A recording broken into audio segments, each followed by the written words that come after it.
મિત્રો અત્યાર સુધીમાં ગુજરાતી સાહિત્યની અંદરમાં 4 એવા સાહિત્યકારો છે જેમને જ્ઞાનપીઠ એવોર્ડ મળેલ છે. અહીંયા પ્રશ્ન એક તમારી સામે મૂક્યો છે કે 2015માં કયા ગુજરાતી સાહિત્યકારને જ્ઞાનપીઠ એવોર્ડ જે આપવામાં આવેલો છે. તો સૌથી પહેલા આપણે વાત કરીએ તો કે સૌથી પહેલો જે જ્ઞાનપીઠ એવોર્ડ છે 1967 ની અંદરમાં ઉમાશંકર જોશીને આપવામાં આવ્યો, બરાબર.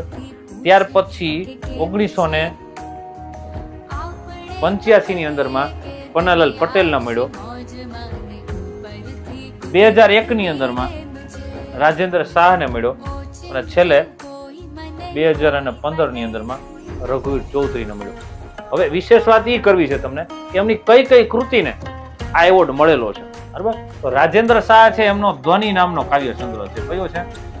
ધ્વનિ નામના કાવ્ય સંગ્રહને છે જ્ઞાનપીઠ એવોર્ડ મળ્યો છે. જ્યારે ઉમાશંકર જોશી છે એનો નિશિત નામનો કાવ્ય સંગ્રહ છે.